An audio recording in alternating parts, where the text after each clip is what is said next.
How do I want to live it? Like jumping in a parachute. Take the risk and see how you fall.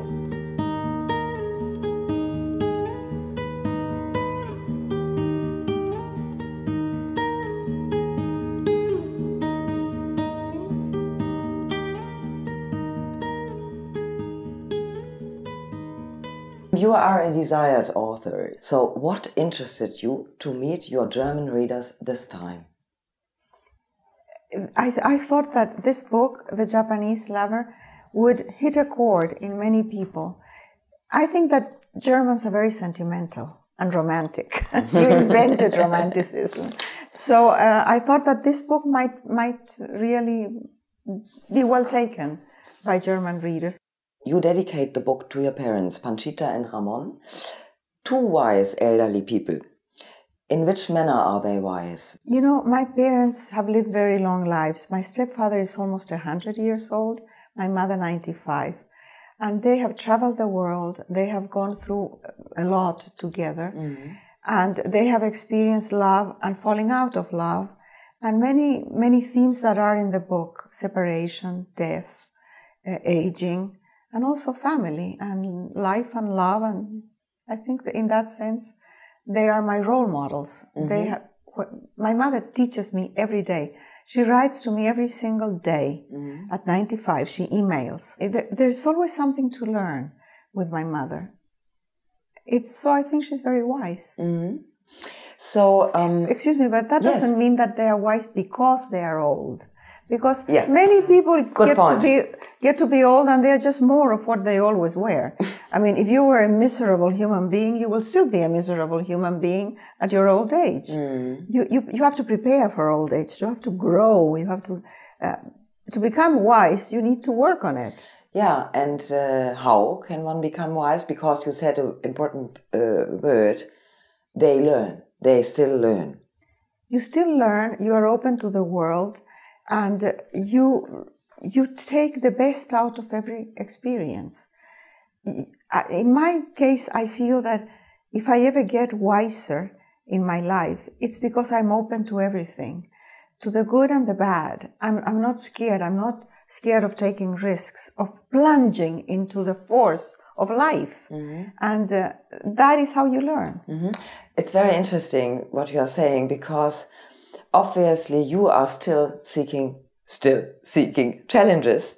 To your 70th birthday, you told me, your present to you and your family was a parachute jump. Yes. How did this come about? Well, it wasn't my idea, actually. My son wanted to jump in a parachute. Nicholas. Yes. And he's young and he's healthy and he's athletic. And I thought, this is the kind of stuff I would never do. Mm-hmm. So let's try it. Mm-hmm. And it was a wonderful experience, actually. And that is a metaphor for everything else. Mm-hmm. A metaphor for how I want to experience the rest of my life. Let's say that I have 10 or 15 more years to live, still in my body and still in my brain and in my heart, very important. How do I want to live it? Like jumping in a parachute. Mm-hmm. Take the risk and see how you fall. What does aging mean to you? I experience aging as freedom. I don't have to put up with people. I don't have to do things I don't want to do. I don't go to cocktail parties. I don't meet people I'm not interested in. I do the things I love. Mm-hmm. I don't have to prove anything to anybody. This is who I am. Yeah. Take it or leave it. Does sexuality change when one is old? Are there different needs? I don't know. Mm-hmm. Because I don't know, I'm still like a teenager in that sense. I still want sex as I always wanted it before. But if you are in a long relationship, and that's usually the case with older people, you get to know the other person very well, and you evolve and change and age together. Mm. And that's the wonder of couples that can age together. And I'm really sorry that I separated from my husband, because we were aging together. Mm-hmm. As he used to say, we are collapsing together. And so in that sense, it's very comfortable and very, very easy. Mm-hmm. When you start a new relationship at an old age, Everybody has baggage, and you have to adjust things.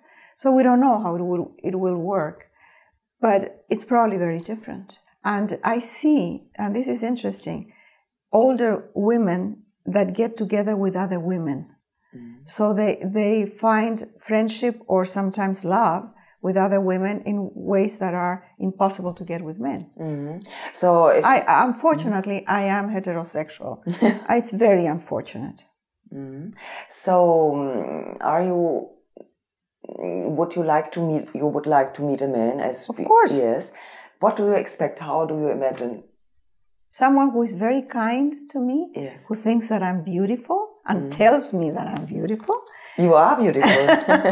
And I would like someone who has a sense of humor and that is intellectually challenging. I don't want to be bored with a person.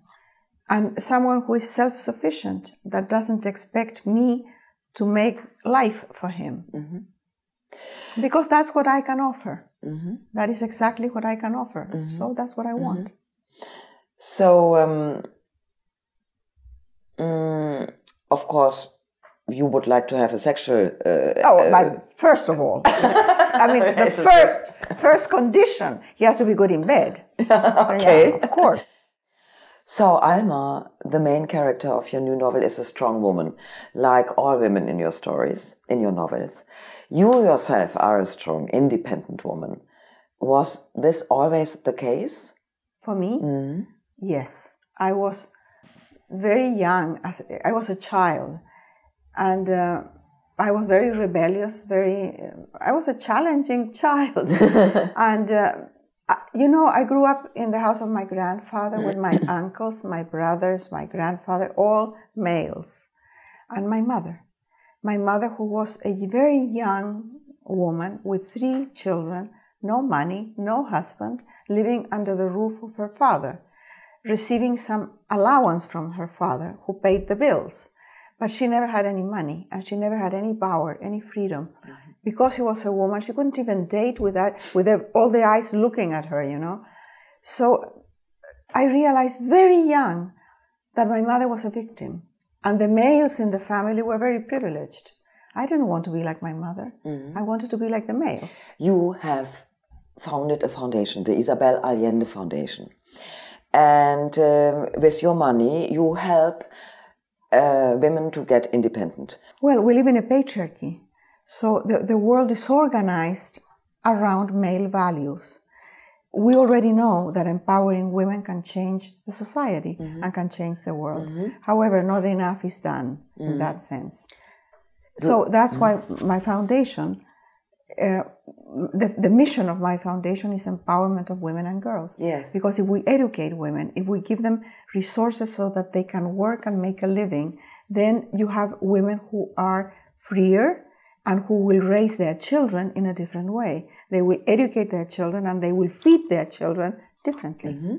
And your daughter-in-law, Laurie, runs the foundation, runs my life. Runs also your foundation. And one time a year, you invite the women, as I remember, into your house. But once a year, we choose a theme. For example, family planning or refugees, or trafficking, human trafficking. Whatever the issue is of the year, we give one big award.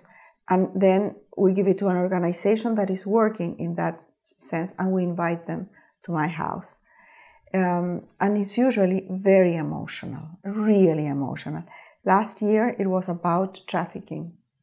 So we invited women who had been prostituted in the streets by these gangs, and it was really wonderful because I remember one person, she was a black woman, very small, full of scars. She had been beaten up, she had knife scars, bullet scars, and very shy. She didn't have a voice, she wouldn't talk at all. That was last year. This year there was a party in which we invited and they came for another it was a fundraiser for this organization that has grown a lot, and they want to buy a piece of land where they can build something. And she came, and she was the spokesperson. She came dressed in bright colors, and she was the one who exposed the whole thing. Wow. In a year, you had a completely different human being. Wow. So that's what you can do with very little money and a big heart.